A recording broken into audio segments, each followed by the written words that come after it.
everybody. We're back here with Voters Organized to Educate. My name is Bruce Riley. We've got Nikki over here and our good friend Helena Moreno, who is running for mayor. We're going to have a nice little interview to share with people where you're coming from, ask a few questions, and we might as well just get right into it. And, Helena, why don't you tell us a little bit about why you're running for this office at this time? Sure. Well, first, Bruce and Nikki, thanks for sitting down with me, and thank you for all the work that Vote does, including a forum that y'all had. You were actually the very first mayoral forum of this particular election cycle. That was a really good forum, by the way.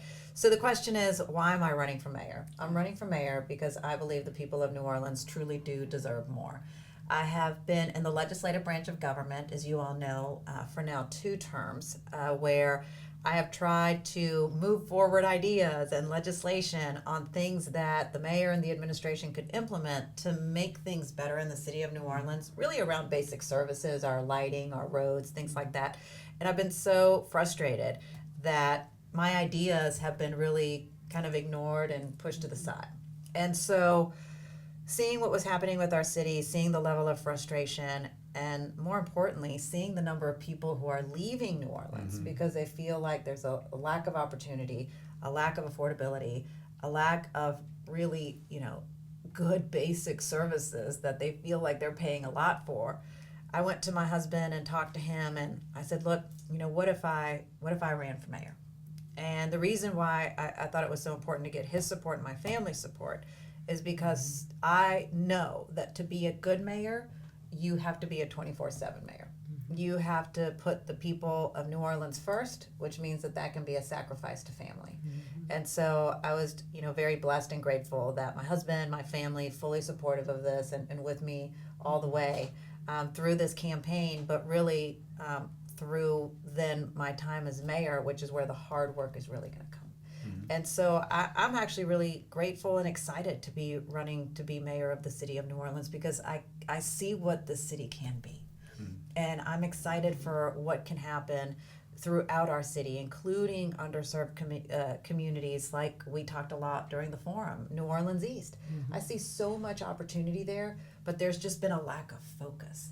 To have the right level of focus and to have the right level of people really getting up every single day and saying, whether it's New Orleans East or whether it's another issue, that this is what they're going to be committed to working on. And for everyone understanding, the mayor's vision and goals. And then to also have a mayor like myself who will hold departments accountable, who will ensure that departments are constantly talking with each other, working, with urgency and coordination and collaboration to deliver the level of services like we had for Super Bowl. If you can do it for Super Bowl when at the directive of the mayor, it was everybody's going to meet every single week. We're going to troubleshoot all the issues. We're going to make sure all the lights work. We're going to make sure the traffic lights are timed. We're going to make sure that Poydras gets redone in like 2 months. If that can happen, then it can happen all the time. And that's what you're going to get from my administration, from me as mayor. And it's not that out of reach, considering that that's how many other parishes operate. You go over to Jefferson Parish and that's how they operate. So we can get that level of operation with the right leadership, and I'm excited to bring that to the people of the city. Oh, that's amazing. You covered so much already. I want to open us up with education. As it stands, just at the school that I was at alone, 24 teachers were laid off. Oh my gosh. And it was because of lack of funding, right? So a lot of them moved to Houston. And so there we're losing people. Housing is going down, but going up in cost. Right. But the areas are going down. People taking their kids, so that means a lot more teachers are going to be, leaving or whatnot and getting laid off. So my question for you is, we had a where's the money form, and so we kind of know where they're allocating a lot of the money, right? I would like to know how and will you assist the education system as far as being able to pay their teachers, keep them getting their raises, Yes. and keeping them employed, so they could stay here in Louisiana. Nobody really wants to leave, but that was almost forced. Right. Nikki, that is a really great question. And as you probably saw, this past year, when the school system, obviously they were dealing with a deficit, right? And the city council got with the Orleans Parish School Board, and we knew that we had this long-standing lawsuit, tens of millions of dollars, right? Hey, Mr. Henderson, how you doing? Hey. How are you? So we're talking about our schools, Mr. Henderson, and she's talking about funding for schools and making sure we've got the right level of funding and what the city can do to help.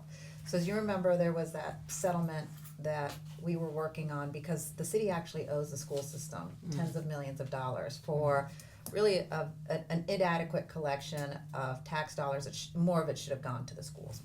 And so city council sits down with the chief administrative officer and the school and the Orleans Parish School Board, and we work out a way to get $20 million over to the school system. And which the Orleans Parish School Board was like, this is coming at a great time because we have serious financial issues where this is a situation that will cause layoffs. And we went through this exercise thinking that everybody was winning, right? And unfortunately, the mayor came in and said, I didn't agree to that. We're not doing it. So what I can do as mayor is immediately stop all of this fighting between, the school board and council versus the mayor and say, look, we're all on the same page. Get that money over to the schools because that's what they're owed. It's tens of millions of dollars. Like, get that over, and I can do that as soon as I get into office. But more than anything, you also talked about the affordability piece and what it really costs to live here for teachers, for small business owners, for our working families, that it is so unaffordable to live in the city of New Orleans. We have to come up with out-of-the-box solutions to fix these issues. And there are cities that have come up with out-of-the-box solutions, and I don't mind borrowing their ideas. If you take a look at the city of Austin, what they did is they used many of their unoccupied public buildings, public buildings, and they transform those, work with different partners to transform those into affordable housing options. We in the city of New Orleans have over 300 parcels that the city owns that are just parcels of land, and then we also own over, I want to say it's like more than 80 buildings that are empty, These are ripe opportunities to put them back into commerce. The best, in my opinion, way to put them back into commerce is to provide these as housing opportunities and to expand the market. But then also we have to take a look at the topic of short-term rentals. Short-term rentals and the illegal short-term rentals are causing a huge burden on our city. If you look on Airbnb, there's over 6,000 listings on Airbnb, but only about 1,500 to 2,000 are permitted. So you have 4,000, places that shouldn't even be Airbnb that should be just available to be rented in the city of New Orleans. Now, fortunately, once again, the city council has pushed to get those that are not permitted off of Airbnb. And we are finally at a point where that is happening. And even though we've been in litigation, that's finally starting to happen as of this week. So that's like breaking news right here on Vote. What would you say why is that now happening? Is that like a mayor's task force kind of thing? So this is a city council thing that we ended up going to court because we passed legislation that said unless you are permitted to operate in the city, then the platform can't put you online. And Expedia, they were fine with it. BRBO fine. Airbnb sued us. But they didn't get an injunction. And so because they didn't get an injunction, and even though it's still in litigation, that's now happening. And so they're booting out STRs that are not permitted. So I think that would go a long way. But enforcement of STRs has not been what it needs to be because you have a so-called STR office, But what it is you have an STR administrator and then a couple inspectors. But to really get, really like hit people, right? Really bring the hammer down on people who are not great is to go through hit them hard in the administrative sanction process. And we only have one lawyer who's doing that, and that lawyer has to handle all of the stuff in safety and permits. So all the stuff in safety and permits and also short-term rentals. So what I want to do is actually create a standalone short-term rental office for enforcement, with more inspectors, with its own attorneys, so that you can really go after the bad actors. Those are the ones who are really impacting our housing markets. Those are the ones who are, creating all these issues within our neighborhoods. And those are the ones who are mostly owned by corporations and causing the level of gentrification that we're having throughout our city. Well, interestingly, showing our alignment on issues, you actually answered the first two questions in the course about Airbnb and gentrification, development, and affordable housing, which we know is at the top of everybody's mind and connects with issues around poverty and flight. Absolutely. So let's turn a little bit to mental health and addiction services. Yes. So, access to mental health and addiction treatment is a major concern across our city. You've worked on this issue for years and championed diverting people in crisis to care instead of jail. Yet our largest investment in mental health is over $100 million for the jail expansion to provide questionable treatment for a few dozen people facing serious criminal charges. What sort of investment would a Moreno administration put towards care in the community? Oh, that's a great question. I just actually talked about this during a mental health symposium that we had just because the anniversary of Hurricane Katrina is coming up. And what we talked about is kind of a little bit of a history of how we got to such a bad place. And Bruce, I can't remember if you were working with us in the legislature at that time, but it was when Bobby Jindal was there. And Bobby Jindal, at the time he was governor, absolutely decimated mental health services across the state, which also had a really significant impact here in the city of New Orleans. And so when people tell me it's like, oh, that's just happening in Baton Rouge or that's just happening in Washington, D.C., the types of decisions that happen in D.C. and happen in Baton Rouge have such a direct impact on us. And so when you're seeing cuts to mental health and all these things happening in Congress, in Washington, D.C., and then when you're seeing everything happening in Baton Rouge, with the cuts happening there, what ends up leaving us with is local government trying to holding the bag. And it's like, how do we take care of all this when we have to take care of all of our city issues, infrastructure issues, all the different issues that a city has to take care of? But now it's like, well, what do we do with mental health? So as you know, we have an amazing health department. And one of the things that I will always do is make sure that we have a robust health department. And Dr. Avegno has been a great leader in trying to make sure that we have the right partnerships with mental health. And more than anything, that we're working to keep people alive. And that was one of the reasons why she and I teamed up for the crisis response teams. And at the time I got pushback. They're like, what do you mean you're not going to send police officers when somebody's having a mental health break? What do you mean that this isn't a police response? These are dangerous situations. But the data consistently showed in other cities that when you send trained professionals to the site of somebody having a mental health crisis, that you actually have a much better response to officers who are not trained to deal with a situation like this. So since that time, the crisis unit has responded to more than 6,000 calls, and 85% of those individuals wanted additional assistance and care. But now here comes the problem. We all have to collectively, and actually there was a member of VOTE who was at my symposium, I said we all have to collectively be loud, as loud as you all are in some criminal justice reform issues, on the issue of really pushing for more mental health funding. Because that's the piece. We have a response. As mayor, I can work on what's the right response for somebody dealing with a mental health issue. But I need to make sure that I have the right level of support on the back end. And that's where the trouble is, whether it's mental health or with substance abuse. It's like that's what we're missing, and that's where we need the assistance of the federal government and the state, and that's where we all have to work collectively much stronger to lobby and get those things in.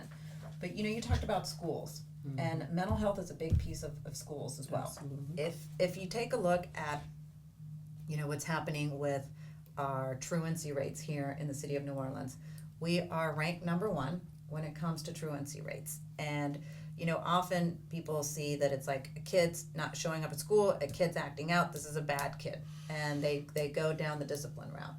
But what I've been advocating for, and what Dr. Avegno and other groups have started different pilot programs around, is wait, when something like this is happening, let's look at the whole child. Let's see what's really happening, because this child may be dealing with some traumatic experiences, some mental health issues that are leading to this level of behavior. There could be a situation where maybe there's been a loss of a parent due to death or incarceration. There could be a situation where there could be domestic violence happening in the home. And so what are we doing to make sure that we are meeting the needs of kids in our schools, mental health wise, wraparound wise, so that we can make sure that we keep them in schools? Because still, if you take a look at our graduation rates, 20% of our kids aren't graduating from our public high schools. So there's work to be done there to be kept in school, and really dealing with these wraparound services so much around mental health could be a step toward that right direction. I think there were other parts to your question, but I went off on a whole mental but I health think talk. I think my one follow-up would be, it seemed to be relatively easy to get the $100 million for the phase 3 for the jail expansion. And as you know, like, as you're just talking Right, about, fighting over budgets Yes. is a big thing, and it's such a scarcity kind of thing. Yeah. And I understand people were kind of like lifting up, oh, the judge forced us to do it.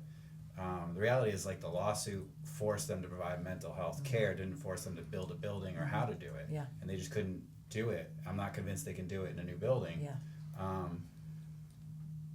But how is it that we allow a federal judge just to dictate how we provide mental health services, rather than, like, I didn't see, Jenna Vegno, for instance, our health director, making her pitch of, like, why this would be a great use of $100 million. No doubt. No, I mean, I don't think anybody, was at the point of, this is a good use of $100 million.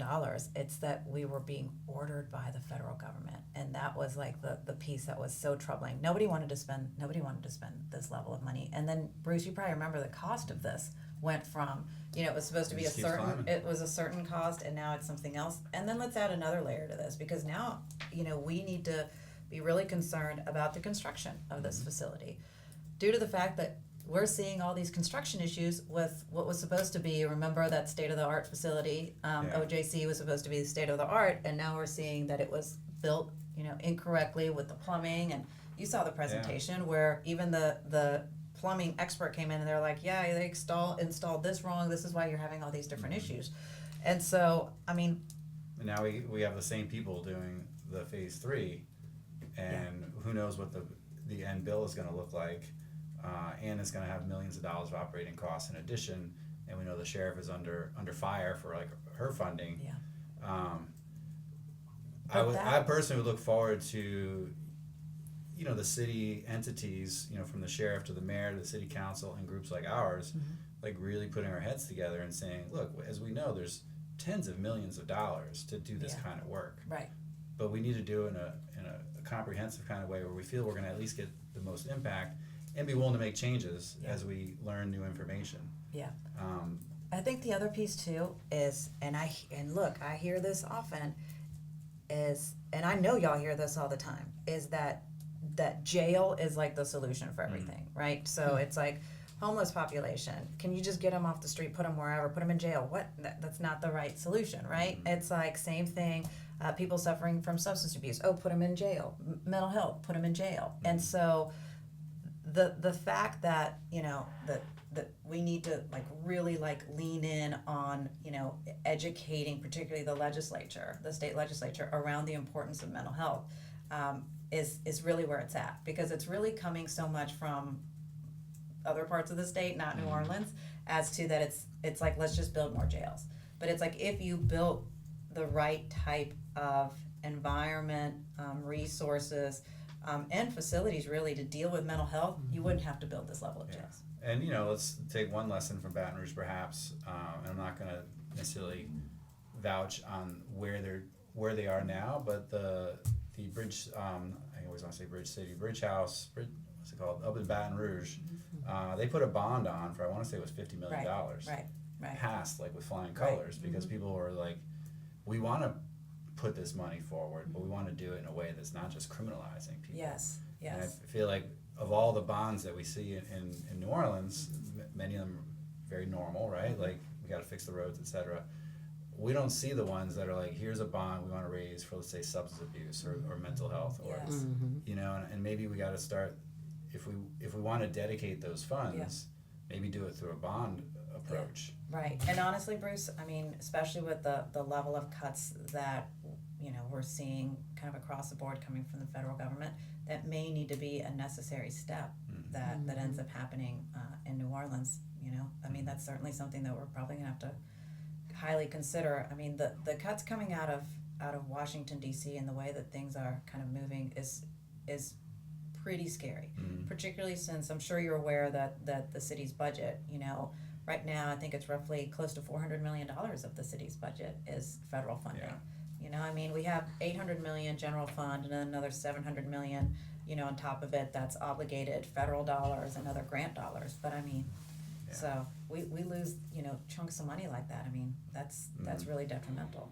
Well, we can keep putting that as a focus. I think we've talked about that at least for now quite a bit. I'm gonna turn it back over to Nikki. Okay, so I heard you speak of so many things that I was gonna ask you about already. right. Like truancy and the jail. Yeah. The mental health part of the jail. So my question, I guess, is okay, because I know how this goes. We know that we start with third grade, taking their test scores, putting them towards, this is how many prisons we need, or jails we need to build, right? Based on third grade scores, which is a total problem because you're not even developed at third grade, right? And then if you look at that and then you say, this is how many jails we're gonna need. I guess I wanna go back to the truancy part, because truancy is almost like a thing of the past. Like we can call and try and get truancy to come out, but then there's not enough officers and so on and so forth. But by the time you get this child, I mean, like you said, it's jail for everything, right? So I guess what I need to know is two things.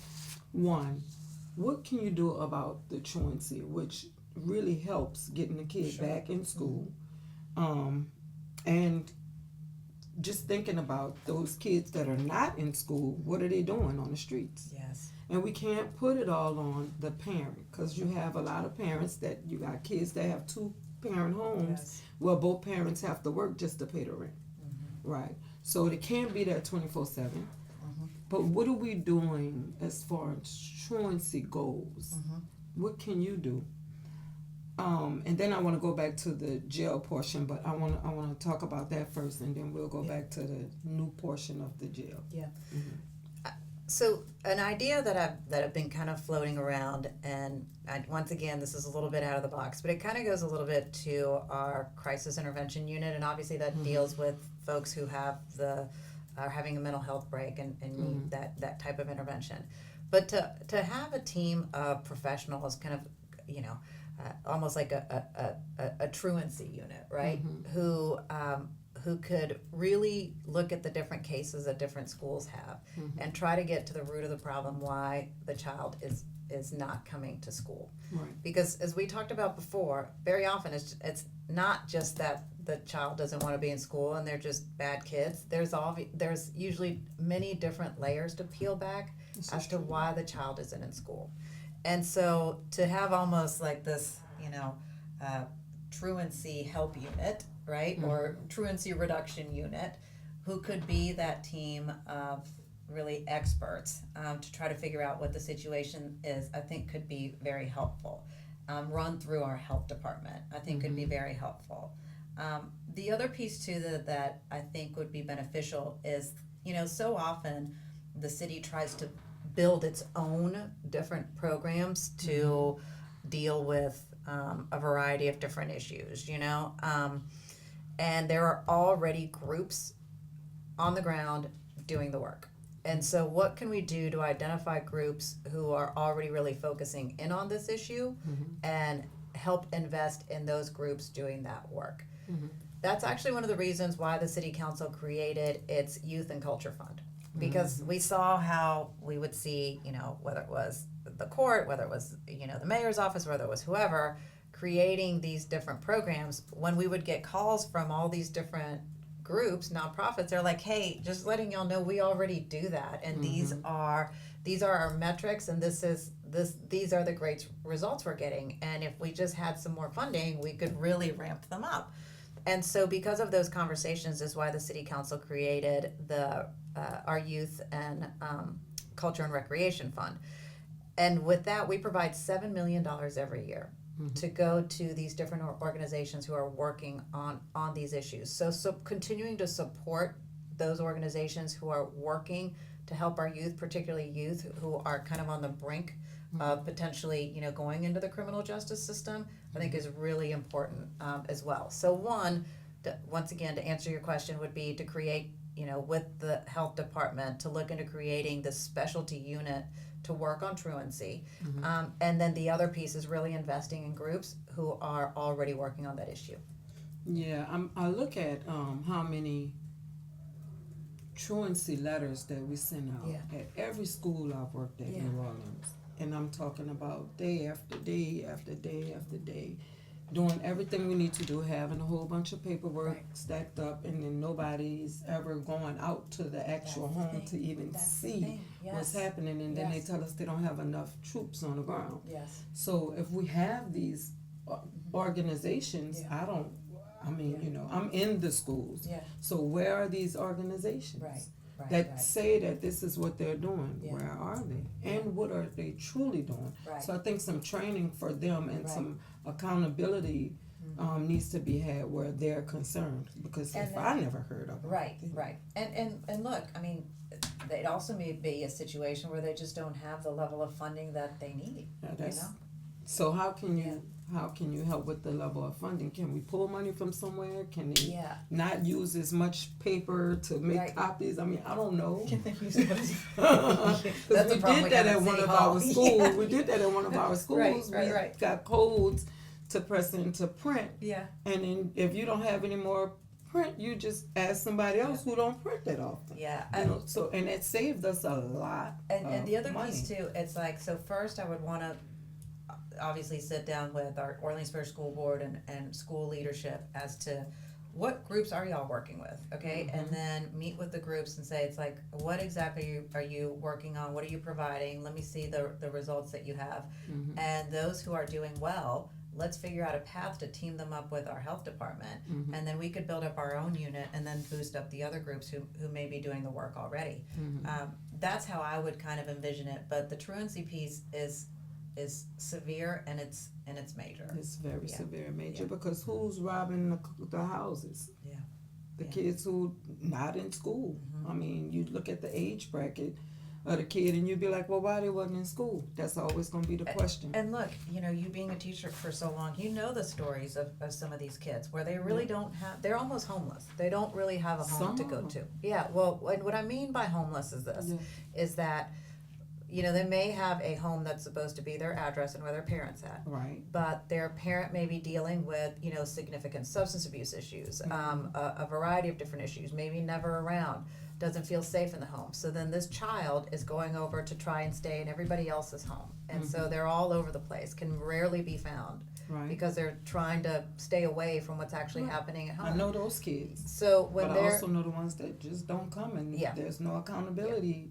No one is making them come to school. Not even the schools. Yeah. Not truancy. Well, then that's a conversation we need to have with the schools. Well, what I mean by that is, all we have is truancy. Right. So yeah. The conversation with the school or with truancy, because the school's doing all they have to do. They're getting the paperwork together, turning it over to truancy. And then they don't have enough boots on the ground. I gotcha. Right. Yes. The other thing I wanted to touch is because it all goes together. So I'm not trying to take your turn. It all goes together. See you later, Bruce. No, I'm just kidding. I'm good. This thing is happening with the mental health portion of the jail. It's happening, right? What would you have done with that money if you were mayor at the time? If I could repurpose the $100 million? Absolutely. I think the better model for providing the services would have been to partner up with UMC, a hospital setting, to be able to do that level of mental health is how I would have, repurposed that money. It was a much, it's funny, usually when you go cheaper you don't get better, but actually with this we would have been cheaper and we would have been better. Yeah, because it's a hospital. Yeah. Which is where people should go if they have mental health issues. Yeah. Because on the surface, And I can tell you that that was a proposal that, you know, that many of us really liked, including, I want to believe, and I don't want to speak for her because sometimes I'm not great with my memory, but I do remember Dr. Abegno being like, this could be like a really workable thing. Mm-hmm. And then, you know, under federal order, obviously, it was this other thing. So, Yeah. Well, let's switch it now to, you know, something that you've been dealing with during your time on the council, Sure. which is surveillance. Mm-hmm. And, you know, technology, as we know, it's you know, we hear the sort of nightmare stories around the world around, like, you know, intervening with elections or controlled algorithms that are making us kind of go deeper, whether we're depressed or buying things or whatever. But here, you know, Palantir is a known tech company run by Peter Thiel, created by him, who's a friend of Donald Trump, a super conservative billionaire. And they managed to partner up somehow with NOPD behind, you know, the public's back. We were told that they were not going to be doing facial recognition technology, but NOPD, in fact, was, with partnering up with Palantir, who also does a lot of like online data collection of people, and they try to build out these different profiles of people who might be a challenge, and they could include everyone from a civil rights activist, and we've seen people who've posted things across the country around, let's say, Palestine and Israel, and they've been targeted for repercussions, whether it be college students or otherwise. People being targeted behind their immigration status in different ways, and using this tech to get people. And so we know that this is a moving ball, a moving target here in the city. I believe there's maybe a hearing coming up on this issue. And there's a lot of people, whether it be regular folks or activists or on probation or parole or undocumented, who want to just be able to go about their business without someone seeing them sitting on their front porch or walking into a store or talking to so-and-so. What do you say to those people who feel that this march towards kind of full control via tech is a bad thing? And how do we, you know, under the Moreno administration, how would we be approaching, to the extent that you have the authority, facial recognition technology and other sorts of tech tools that could then be used to control a population?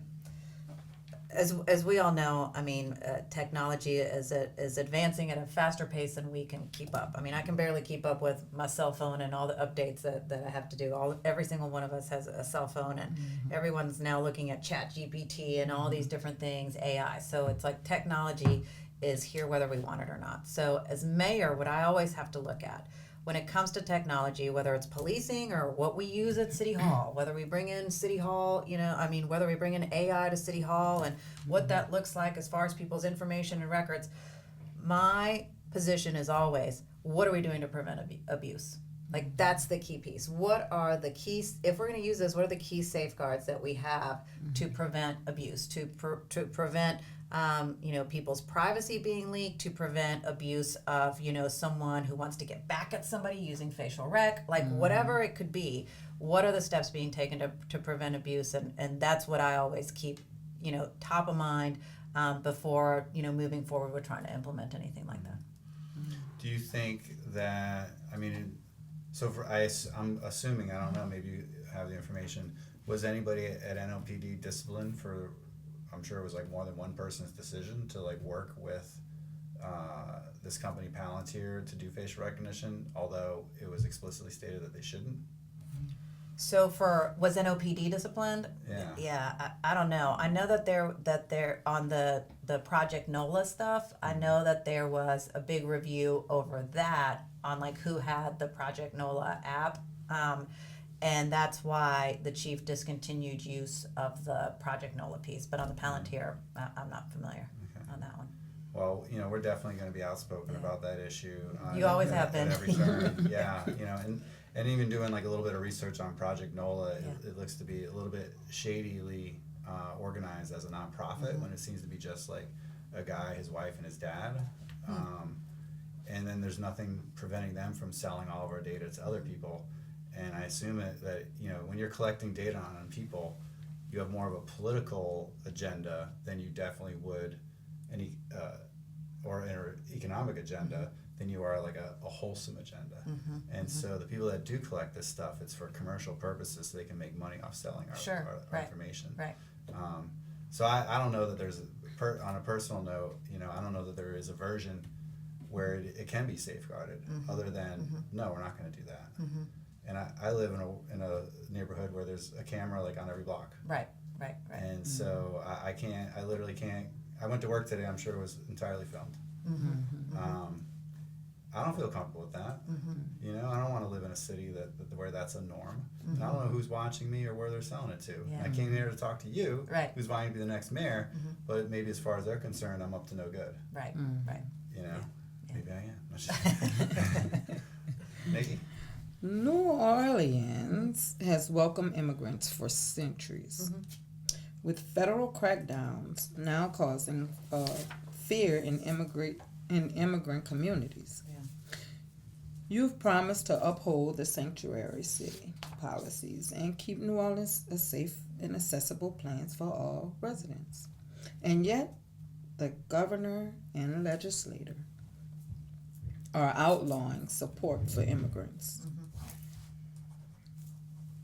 A stance in direct conflict with our welcoming.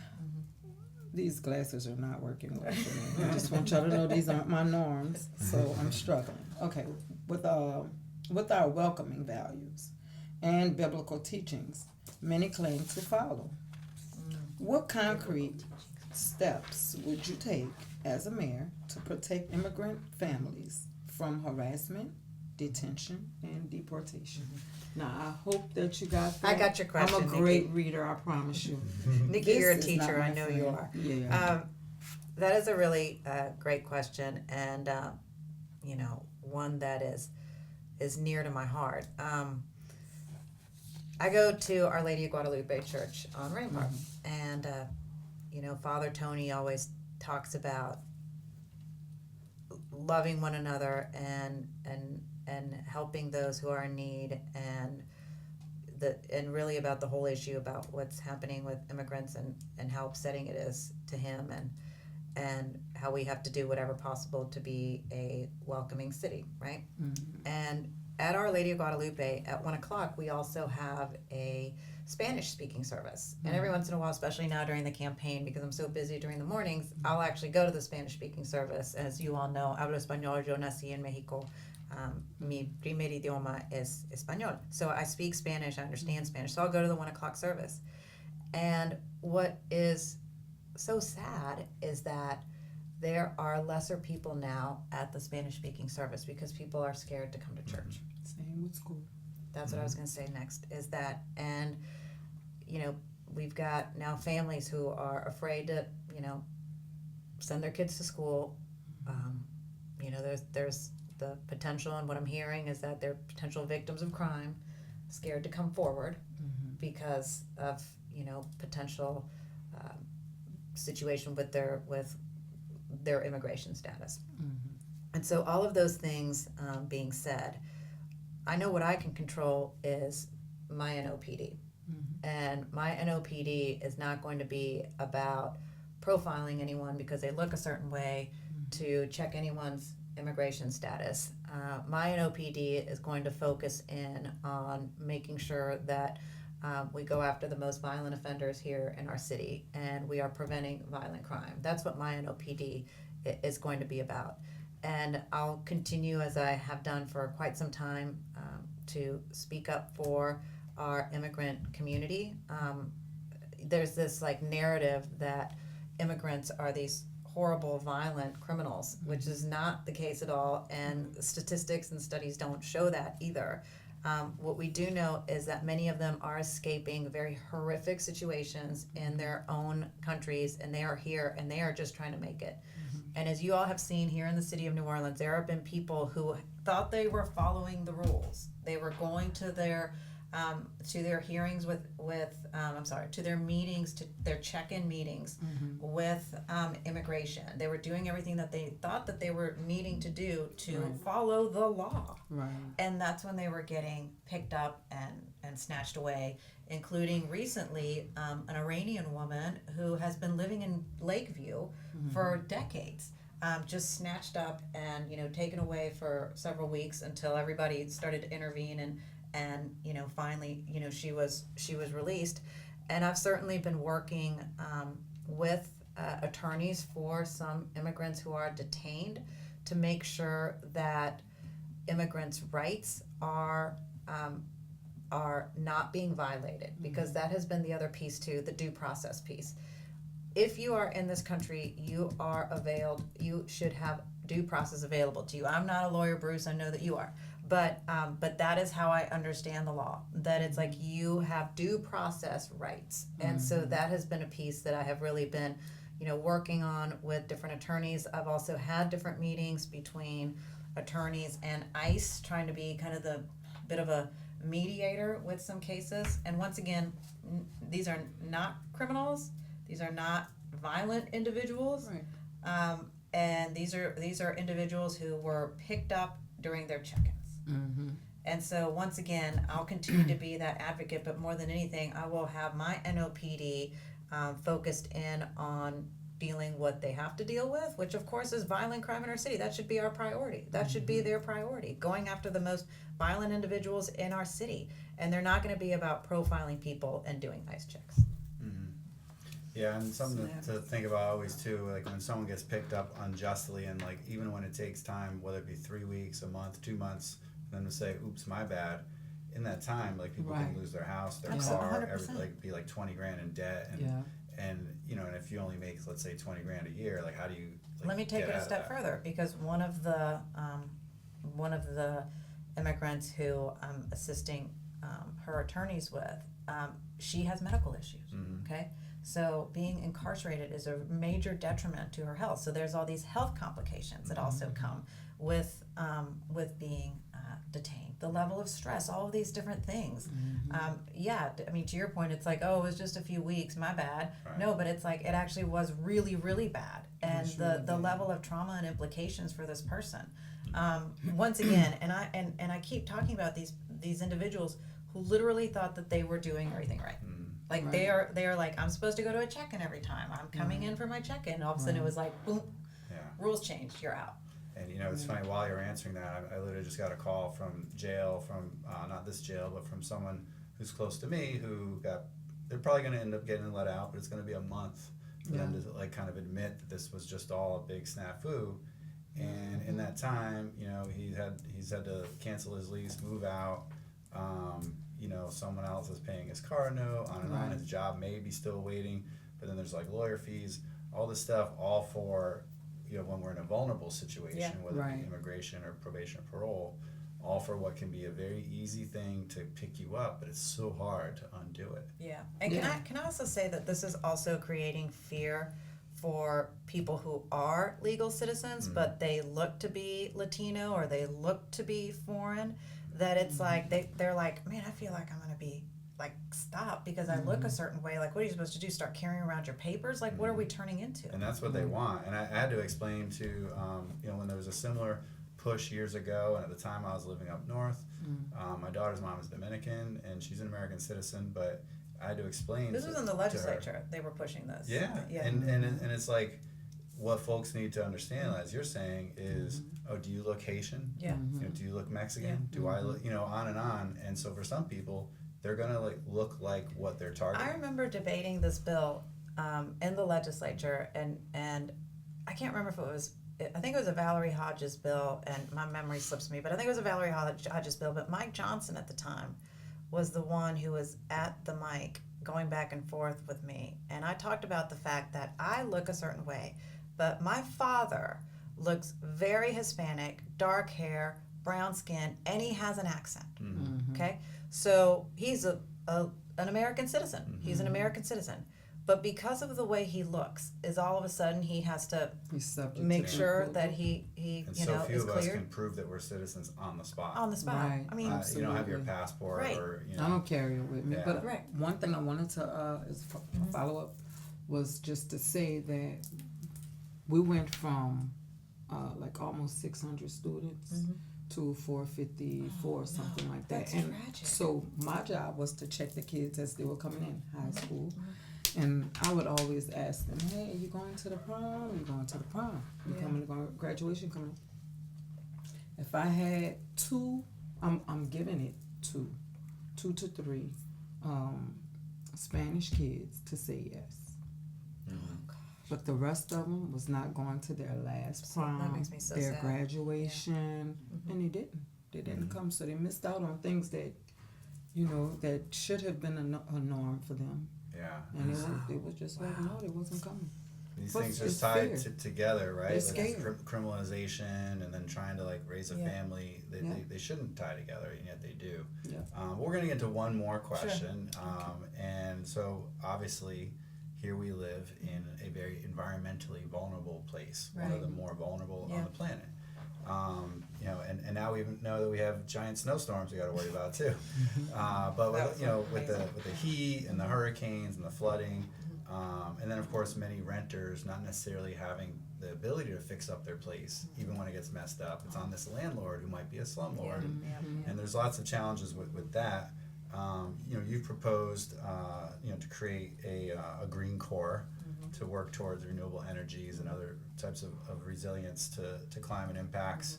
Can you give us a sense of what would a Helena Moreno environmental justice program look like in the mayor's office? I think you all are pretty familiar also with kind of my record on this.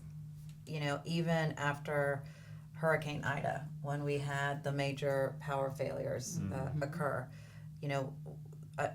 one of the things I knew that we had to do is we needed to have a more hardened grid dealing with storms, not only so that the poles wouldn't get knocked down, but also so that if there was an outage, we could get everything back up quicker. And the reason why I thought that was so important is because, during that time, myself, I hate to bring up Jenna Vegno again, but she and I do so much work together, but, Jen and I, Chantel from her office, we were in Algiers with the firefighters, literally carrying folks from an independent living senior apartment complex where the generator did not work and the owner did not care. And we were trying to get everybody out because they'd been there for 3 days with health issues, some of them in really bad shape, and trying to get them out. And I'm like, oh my gosh, we cannot have this level of power outages with people here, particularly since, remember, storms are coming so fast, you don't have time to be able to evacuate everybody. So one, I knew we needed a more resilient grid, which I think is really important, and I was able to do that by not putting it on the backs of ratepayers with the settlement funds that we applied, and also with grants that we got from the federal government. Knock on wood, they're still good. And then the other piece too is working with different groups on the community lighthouse program, and how do we ensure that when there are power failures, that and the grid didn't resist the issues, and you do have a few days without power, that there are places in every neighborhood that are battery powered and solar that can boom come on immediately, and be able to provide people with different resources. More than anything, provide AC.